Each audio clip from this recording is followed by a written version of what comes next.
Recorded live at 4ZZZ Studios Brisbane on 102.1 FM. And broadcast across Australia on the Community Radio Network. You're listening to Z Games.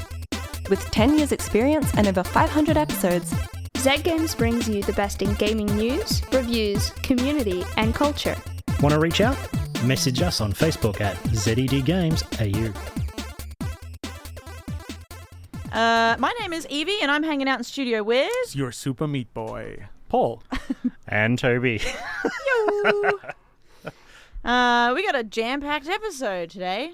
We're going to be talking a little bit about some inspirational games. Ooh.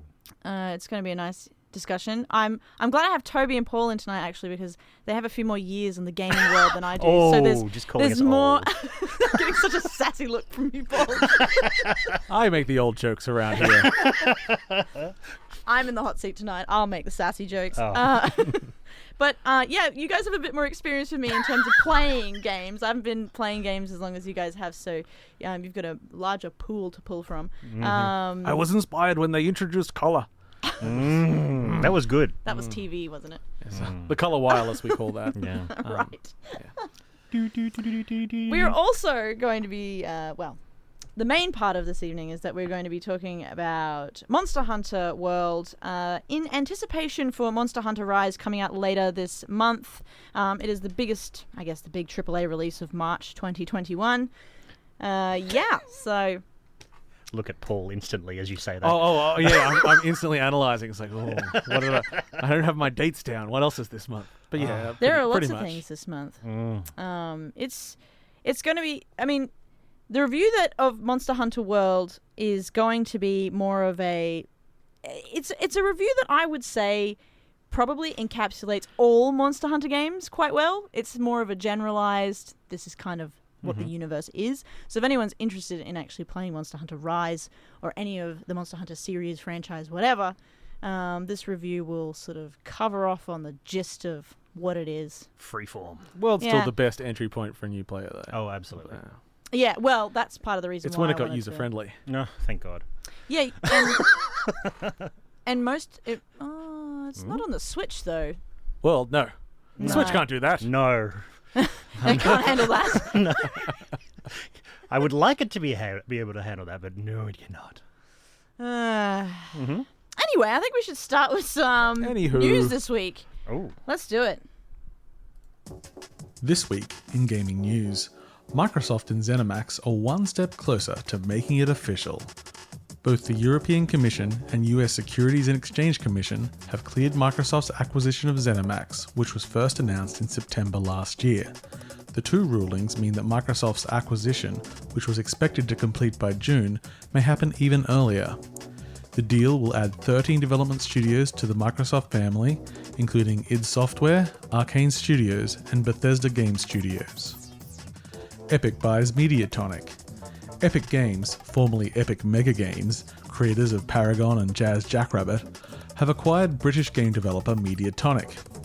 Mediatonic developed last year's fabulous Murder by Numbers, a game that would later be eclipsed by their release of Fall Guys Ultimate Knockout, which became a major hit. In an FAQ on the developer's website, they detail that the deal will have no effect on the planned upcoming release of Fall Guys on both Switch and Xbox. There are some changes the acquisition will hope to bring around, however. Fortnite and Rocket League already have tons of features we'd love to bring to Fall Guys. Account systems, crossplay, squad vs squad modes, etc. We're going to work hard on bringing more of these features to Fall Guys too. There are currently no announced plans for the game to follow further in Rocket League's footsteps and shift to a free-to-play model. Monster Hunter updates. Capcom held a Monster Hunter digital event to detail upcoming titles in the franchise. Before the release of Monster Hunter Rise on the 26th of this month, there will be a new updated demo giving hunters access to a new monster to fight, the Magnamello. They also confirmed that future content updates for the game will be free. You'll be able to download the demo on the Switch eShop from Friday the 12th. Along with Rise, Monster Hunter Stories 2 will also be seeing a release this year on the 9th of July.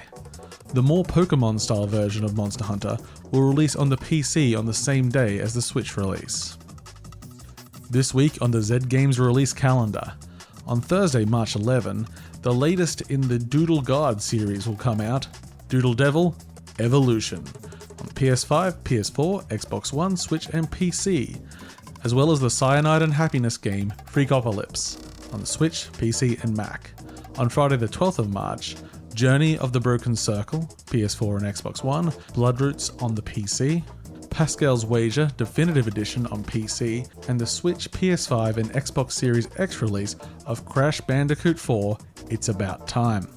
On Tuesday the 16th, we will also see Kingdoms of Amalur Re-Reckoning and the Xbox classic Stubbs the Zombie Rebel Without a Pulse release on the Switch. That's all this week in gaming news.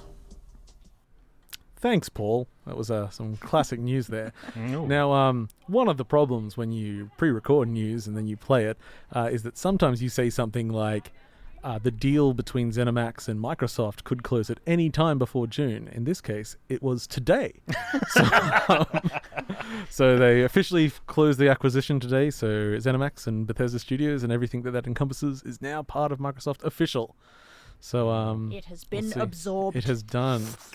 So I assume those Microsoft press conferences are going to absorb the Bethesda press conference now, and it'll just be bigger. And everything comes to Game Pass, which makes me happy. What would you call that as a fusion word? I was trying to... my brain was trying really hard to remember the Star Wars. Borg it! They were trying to Borg. They're borging. Oh, they're absorbing everything.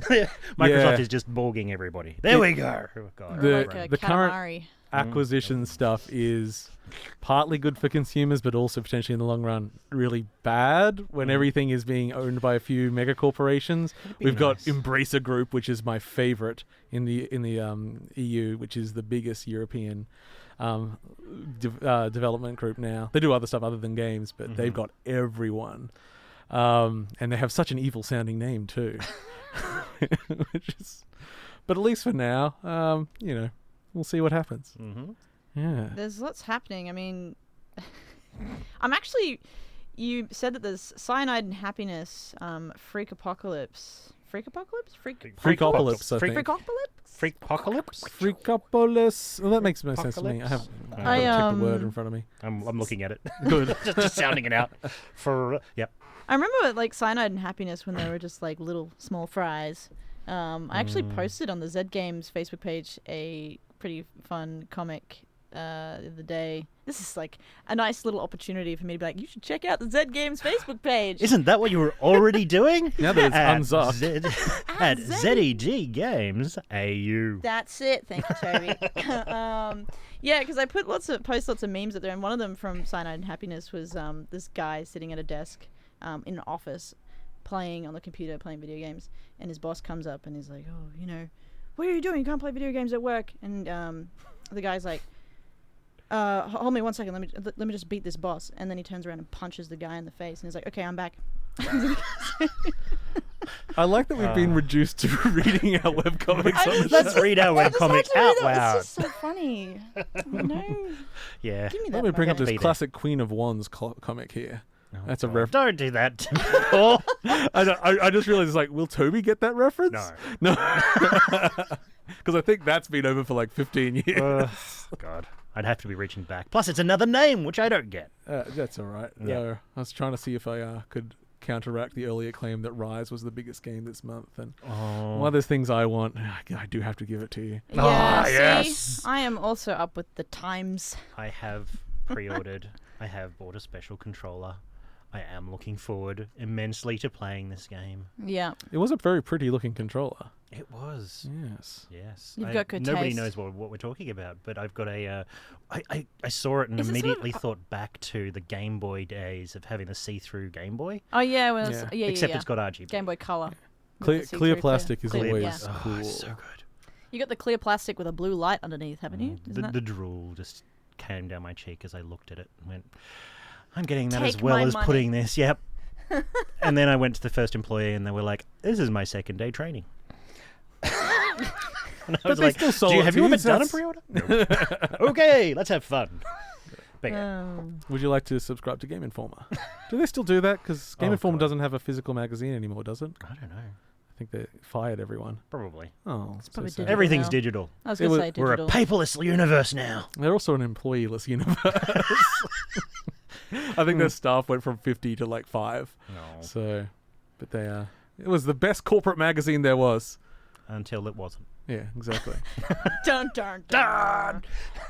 You're listening to Zed Games. My name is Evie. I'm hanging out in studio with Paul and Toby. We are now about to jump straight into a review of Monster Hunter World. It's a game that's a few years old, however, it's still pretty relevant, and it's all in anticipation for Monster Hunter Rise coming out later this month. Just like to mention that we are not sponsored by Capcom or Monster Hunter Rise or anything like that. We're just really hyped for this game, so we're obviously putting a lot of effort into it tonight. I'm just going to push play on this review. Let's do it.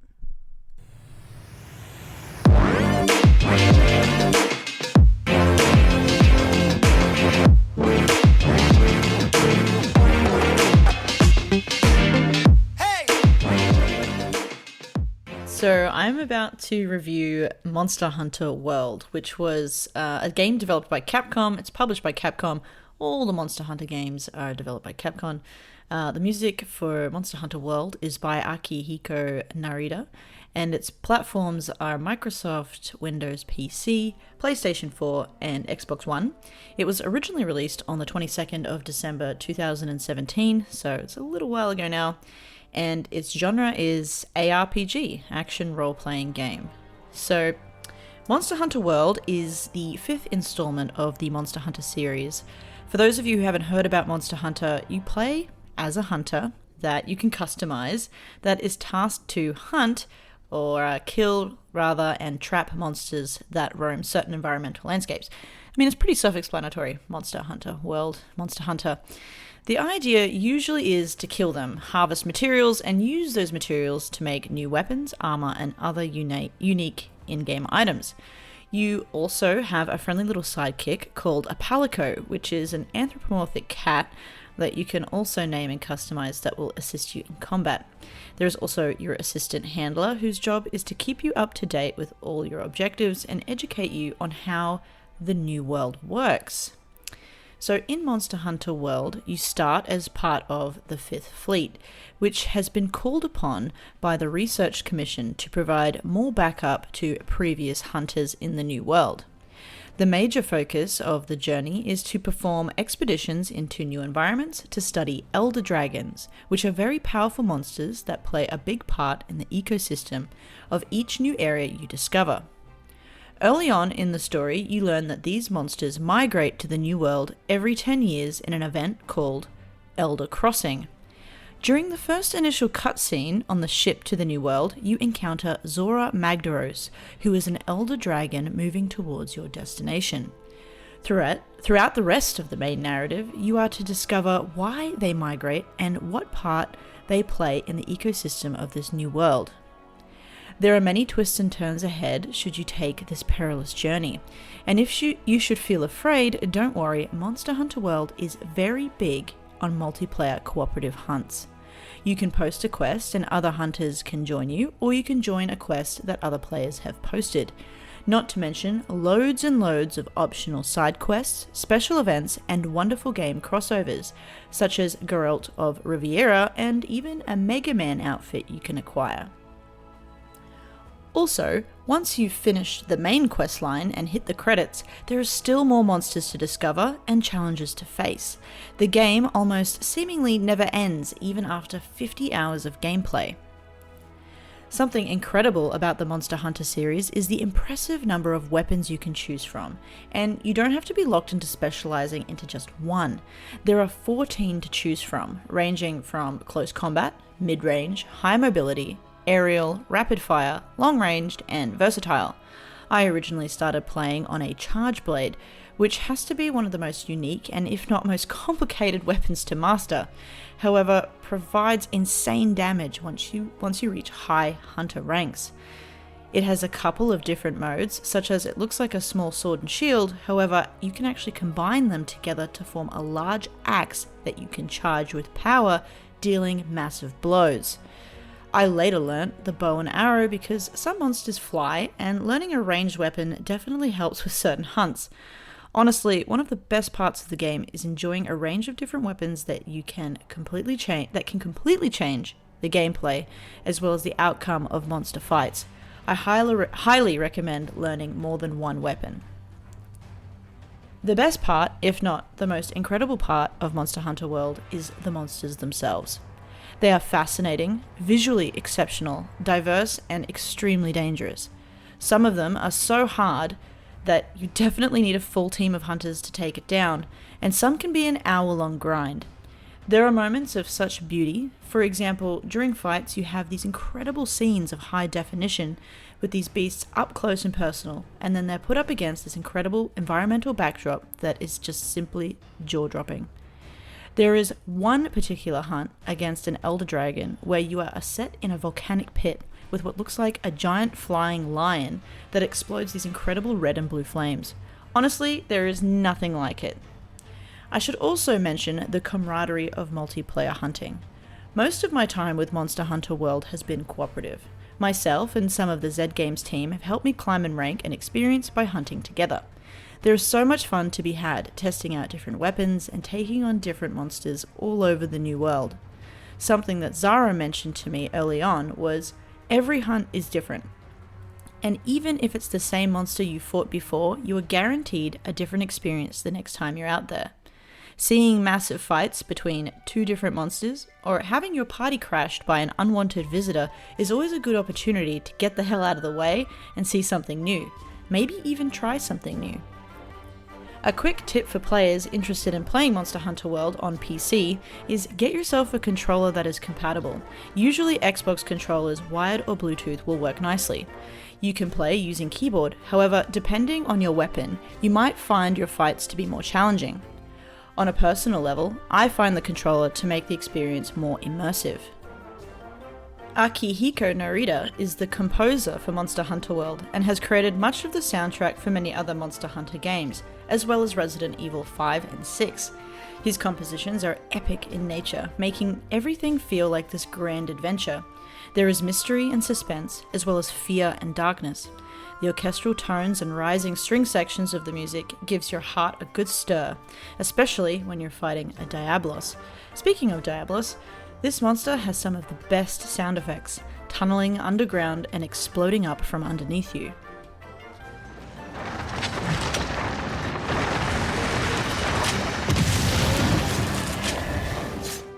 There's the sound of monsters roaring that can stun you in battle, and some of these guys sound pretty terrifying.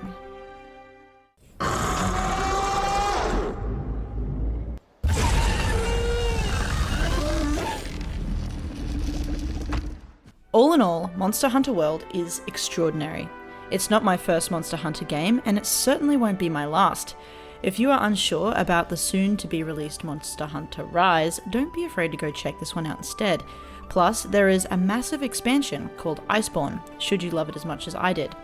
To give you an idea of how resoundingly positive Monster Hunter World has been received internationally, the lowest score I could find was 8 out of 10, and overwhelmingly positive reviews on Steam. You are bound to find something you love about it. Are you ready to depart on your quest, Hunter? I know I am.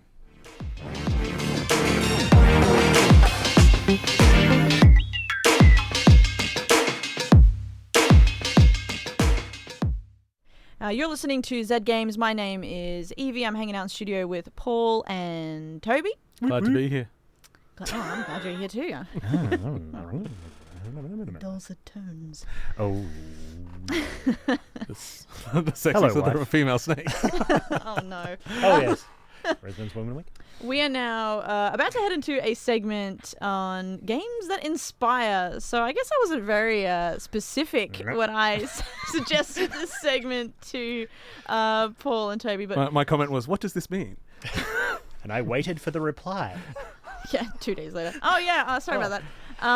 No, we're going to talk about games that maybe you felt particularly moved by. I mean, you can be inspired by something in a multitude of different ways, so I guess it's up to your interpretation.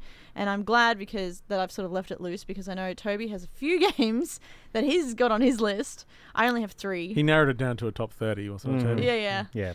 And Paul's just like, I could just Free tell you form. right now. I'm just winging whatever. Yeah. I was like, things that had an Everything. impact on me. It's like, games don't really work. And then I'm like, oh, wait, last year, like every game I reviewed on this show was like, and I cried when I got to the end. Yeah. Yeah, I guess I'm a liar.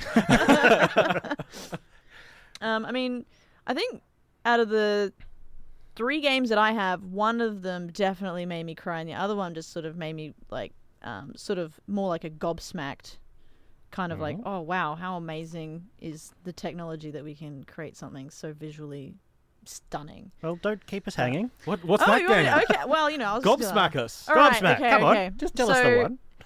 I've got Smack my okay, gob up. I've got my top Ooh. 3, and I'll start from the 3rd place, and then I'll end on the top Oh, place. okay. God, So we've got- 3rd place We're rated. is Overwatch.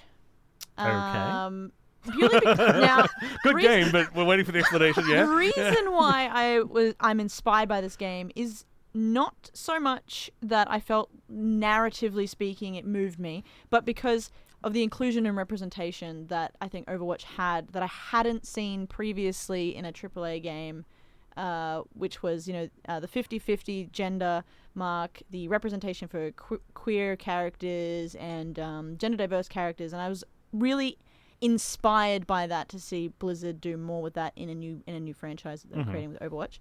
I also was inspired by their combat mechanics. I'd never seen quite something like what they have done, and it's really impressive. I mean, I think it's a slowly stale game at the moment. I think everyone's hanging out for Overwatch 2, but that's a big part. And the final part I really liked about Overwatch was that its original concept, the original concept of, I guess, a good and bad, but in that you could look and play the game and learn things about maybe good and bad from a different perspective. It's the other way around. It's a little bit more deep than you'd think on a surface level. I thought you meant that it was an MMO. And yes, it's actually an MMO. Yeah, no, I love the concept of a bad guy is just a good guy who thinks he's doing the right. A bad guy is just thinks he's doing the right thing for the wrong reasons. Yeah. All interesting villains should be understandable. And that's why I like that concept, and I was inspired by that early on. My second place is Detroit Become Human. I have 4 points for why I think this game was so exceptional. 1, development. The amount of hours footage that Quantum spent actually capturing the motion capture of every single character in each scene and each thing that you play out was unbelievable. I think from a development standpoint, I was completely inspired. How they did the branching narrative, the narrative itself is exceptional. And I think the most inspirational part I found from Detroit Become Human was the critical thinking. So that the parts of the game where you have decisions that you have to make very quickly that hang in the lives of the characters you fall in love with, hang in the balance. And I just love that so much. And that was very inspirational. It was very mentally and emotionally exhausting, and it was brilliant. And I was very emotional at the end of that one. And my number 1 spot for inspirational games is Horizon Zero Dawn. Narrative, extraordinary. Musical composition, unbelievable. The art style is just... I've never seen anything like it. The original concept, I mean, if you try to explain Horizon Zero Dawn to someone, it kind of sounds really cheesy. It's like, oh, these mecha monster Riders. Things ride dinosaurs. But it's amazing. And then the combat mechanics itself are also extraordinary from just a mechanical front. Yeah. I think it's one of the most exceptional games. I'm a big fan of characters that are systems driven instead of just having a health bar. So the fact that there's parts of things you can attack in that for combat is very good combat. It's a crazy cool game. I'm gonna have to play it because I'll be honest, I heard nothing but I heard good things at the start, and then after about 2 weeks of it out, I started hearing bad things. So I'll have to play it. It's actually rated one of the greatest games ever. Really? Yeah. Okay, I'm gonna have It's to. up there on the That's higher praise than I give it, but it's a very good game. It's also out on PC now, so if you don't have a console, you can play on your PC. And the port's not as bad as it was when it first launched, because it was a bit problematic. Okay. Which, yes. Yeah. Anyway, what about you, Toby? What do you got? Me? Yeah. Well, Chuck in if we're going for 3, go 3. Go 3. Okay. Well, we'll go 3 different types. Okay. We'll go 3 different types. 1 story driven. BioShock Infinite. Yeah. Yeah, that game was one of the first games I actually played, and I ended up just playing it for the storyline and I really enjoyed that style. Like, yes, the visuals and all that kind of stuff, but by the end it was like, oh, it's like reading Sophie's World, but in a game. And I really enjoyed that philosophy side of things and the interaction of timelines and all that kind of jazz. I actually had to record and reread a plot synopsis after thinking, that was a good game. What was it like? All I remember of it was, that was really good. What was it about again? Because it's so confusing. So Sophie's World in that. I actually asked my wife for what inspires me, because I had no idea. So I sat down and she said build a survival games. That's true. So in my respect of that one, things like Valheim, Factorio, where I'll lie in bed at night and build things in my head and not be able to go to sleep until I've go back to the game and start building something to put down the boundaries of what I want to do. You're like so I playing the don't game. fall asleep and forget the thing that I've been building. So it's like you're playing the game while you're not playing the game. While I'm not playing the Yeah. game. But also being able to do things like in that kind of Minecraft builder universe where you can make things bigger and bigger and bigger and just keep expanding and making such wonderfully designed games in so many different ways that still have some sort of limitation on structure. Yeah. And I fall in love with that kind of stuff. And the other games I'm going to combine two, Destiny 2 and World of Warcraft, where I start writing headcanon and backstory in my head of characters, and where I could actually sit down and write a short story about a backstory of a character very quickly and easily. Of like, I don't play WoW I don't play WoW long term unless I have a character for the thing that I'm playing. So Gazebo, one of my characters is a fun-loving moon fridge who is non-gender specific and even non-Earth specific. So when people ask me online what sex I am, I say I'm a fridge. I've played with Gazebo. Yeah, you played with Gazbot. I've played with Gazebo as well. Yeah, when it creates a storyline in which I enjoy playing in that kind of environment where I pull people into some sort of mini role-play environments, and it becomes an enjoyable and safe space in that respect. Yeah. What about you, Paul? Look, the easiest way for me to go through this was to just do the top 3 games from 2019, which would all be in the top 3 of the decade, at least for me, past that. Oh, wow, okay. Otherwise, Tall order, 2019 was quite the year. But I'm going to nix that just to get slightly further back. We'll go to Journey. Journey is a game that, unfortunately, you're very unlikely to get the best experience playing anymore. When I played it day one, and I sat down on my PlayStation, and when you start that game, you are alone, and then early on another character will appear, and that character is being played by somebody else somewhere in the world. You will never know their name. Oh, you kind of do. At the very end of the game, you'll see it in the credits. There's no communication other than sort of chirping. And I sat down in one sitting and played this game with one other person. And at the end of that game, without going into the specifics of it, there's a great fanfare where you're sort of you're celebrating together. But unfortunately, I had to go to the door for a second. And at the end of the game, where there's an ascension of sorts, where you're standing near at the final threshold, and I stood there, and I didn't know if my friend had come yet, and because I stepped to the door for a second, I sat there for an hour waiting for him or her. I never knew. Never came, and I ended up going by myself. And that was just as a story challenge, because I'm very kind of against cinematics in games. I think cinema is for cinema, and games tell their stories differently. And this was such an emotional, evocative thing that was very strong. Going back to, I just use the top 2 from 2019. Disco Elysium, which has by far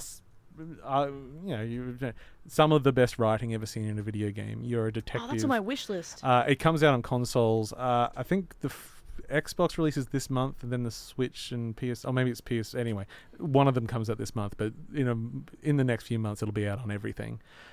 It's a game that's a very RPG mechanics heavy, except it's all hidden and it's all dialogue driven. There is no combat.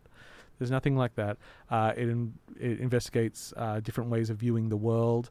So a lot of the biggest hook in it is that you choose aspects of your personality, and those are personified in the game. So you might if you have anger issues, your anger will actually talk to you in the game and try to convince you to make certain decisions and such. Very political, very socially driven, very unique, and just has some of the choices you would never make in another video game. But really just showed how you can have a story-driven game that is nothing but story. And then possibly, which is that year became possibly one of the best games of all time, Outer Wilds, which is just a clockwork game where you're investigating a universe. You've got 22 minutes before the universe is destroyed. And it's all systems driven. It's all, you're flying around, landing on small planets, investigating them. And the amount of poignant moments I had in that where everything was falling apart. I'm literally on a planet that everything's falling apart. The sun in the center of the universe just goes supernova, and then it's got the song that comes every time at the end of the loop. And I just sat by a fire in space, because there can be in this game. And I just sat and watched the world end. And I did that a bunch of times in that game. It's a game that you technically can beat in about 30 minutes if you know what you're doing, but it takes about 20 hours for most people to beat. So wow, it's a real landmark in game design, so it's inspiring from that level, but it just is capable of creating moments that have just never been seen in other games. So it's super fun. That's amazing. So many games that take, that we're all influenced by, and I think I'm going to bring it back around to... 1 second, though. Did I say Outer Worlds or Outer Wilds? Did I actually just make the mistake that everyone else makes? The Outer Worlds? It's Outer Wilds, not Outer Oh, Worlds. okay. Outer Worlds is a much worse No, game. you said Outer Wilds. I'm pretty certain you said Outer Wilds. You started describing it and I went, I know which one you're talking about. I know which one. Everyone very out there was confusing. like Googling frantically. They're like, we can't find it. But I'm going to bring it back to inspirational games, back to Monster Hunter. I mean, it is now the end of Zed Games this evening. It has been a fun time hanging out and talking about lots of games and the week in gaming news, as well as the poignant game of the month, which will be Monster Hunter Rise coming out at the end. Inspired a major motion picture. Oh, yeah. It did, which Zara loved so much. We we're humbled by that movie. If you'd like to check out anything that we've talked about this evening again, we do have a podcast on Spotify, which is Zed Games, ZED Games, so you can take a look at that. But you can also take a look at the rest of the stuff that we do, which is on the Zed Games Facebook page or social media in general, at ZED Games AU. You can check us out there. I hope you have a fantastic rest of your day, night, wherever you are, whatever you're doing. It's been a great evening, and we'll see you all next time. Bye. Catch you later. Bye. Thanks for listening to Zed Games. If you'd like to listen to more, check out our podcast on Spotify. Or follow us on social media at ZED Games AU. See you next time.